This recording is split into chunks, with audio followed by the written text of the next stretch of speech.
So today we're going to be talking about the sum and difference identities from your book. So you've already written these down. And so a little bit about these. A and B refer to angles. Any two angles. They can be in degree form, they can be in radian form. And so what this is saying, if you add or subtract any two angles together, this is how you can find what that measure is going to be. So on your pink sheet, you have all the multiples of 30 and you have all the multiples of 45. But say, for example, I wanted to know maybe 15 degrees, or I wanted to know 75 degrees, or I wanted to know maybe like, what would another one be? 165 degrees. Or like 23.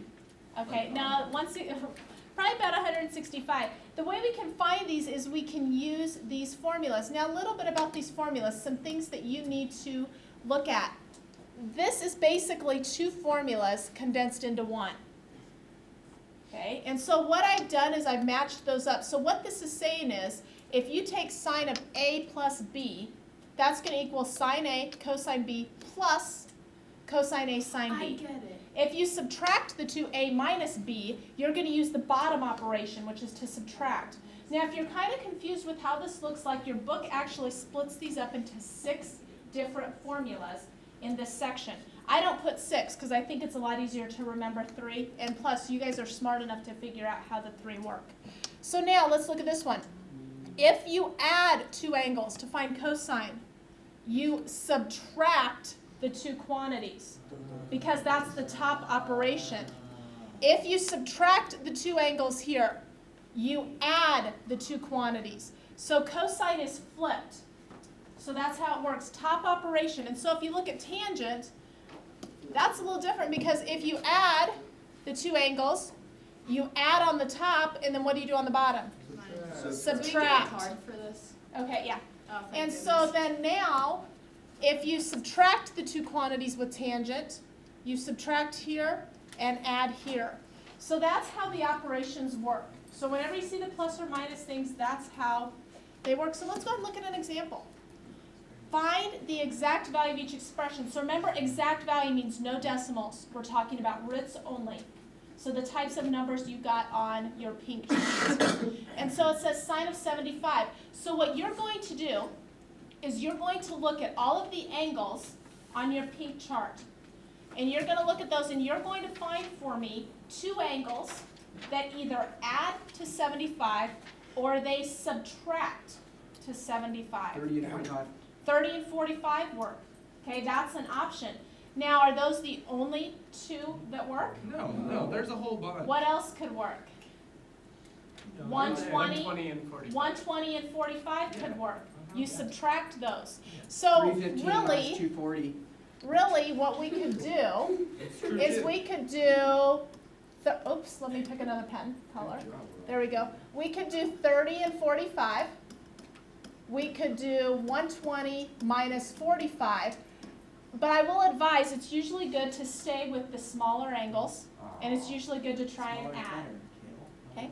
So now what we're going to do is we're going to use the sine formula. Okay, the sine formula from the first page. And so that formula states that sine of 30 plus 45. So those are the two angles that I've used. That's going to equal sine of 30 cosine 45 plus cosine 30 sine of 45. Now all I've done is I've taken the formula from the main page.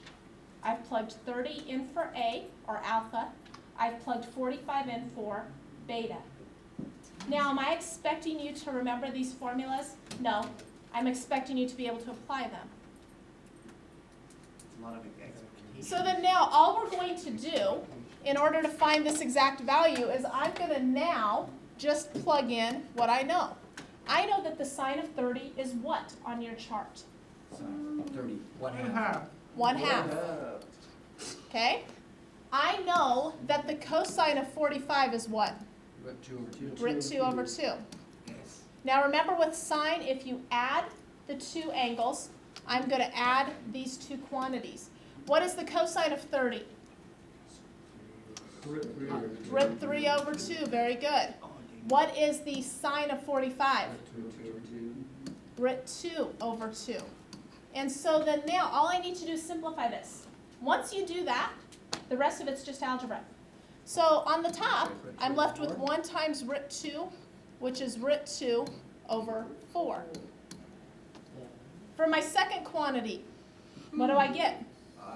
Root 6 Over 4. So you notice there's a common denominator there. And so my final answer will be root 2 plus root 6 over 4.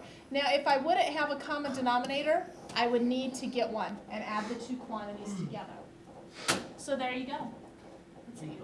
That's the answer, you're done.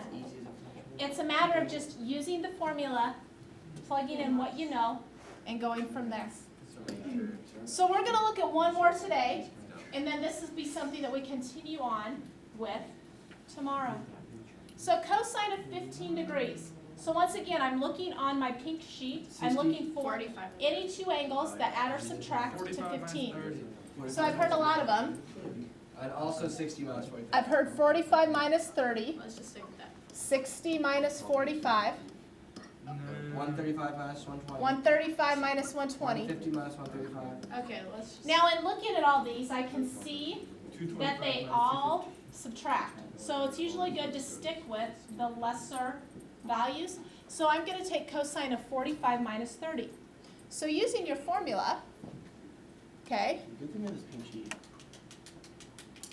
you get cosine of 45, cosine of 30, plus sine 30, sine 45. Why is it? How do you know when it's plus or minus? That's what I Well, because that's the second one. We're finding the cosine. That's in your- Now, using the formula, you could probably switch around these two. Sine of 45, sine of 30, and I think in fact that's what your formula does have. It doesn't matter. I mean, the two are both together, you're going to multiply them. So it really doesn't matter which one you get there. Biggest thing to understand and remember here is that when you subtract the two angles with cosine, you add the two quantities. That's the biggest thing to remember here. So then now, all we need to do is plug in what we know. Cosine of 45 is root 2 over 2.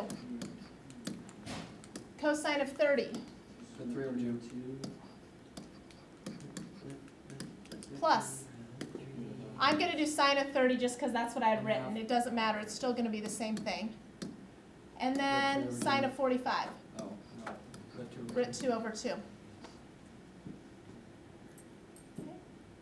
So then now what I need to do is go ahead and add those. Oops. And so when I add those together, I end up getting root 6 over 4 plus root 2 over 4. So your final answer for the cosine of 15 is root 6 plus root 2 all divided by 4. Now this looks real similar to what we had for sine of 75.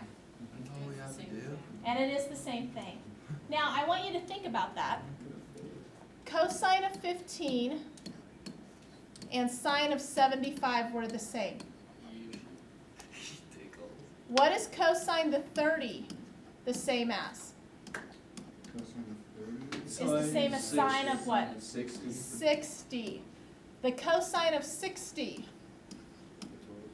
is the same as sine of, what do you notice about the two They add angles? up to 90. They add up to 90. Oh my. So really, let's think about this. If I had the sine of 15, what's the sine of 15 going to be the same as? 75. Cosine of 75. Now that's not a coincidence, and that's what we looked about when we graphed them, how they were just shifted. But that's why that works the way it does. You have a short assignment today. This is a new assignment. So do not add this onto your existing assignment. Your existing assignment will be checked tomorrow at the start of class. Now this is a whole new assignment, so start this on a new paper. Page 341, 1 through 6. This is lesson 5-4. Now we're going to continue with this tomorrow. It's just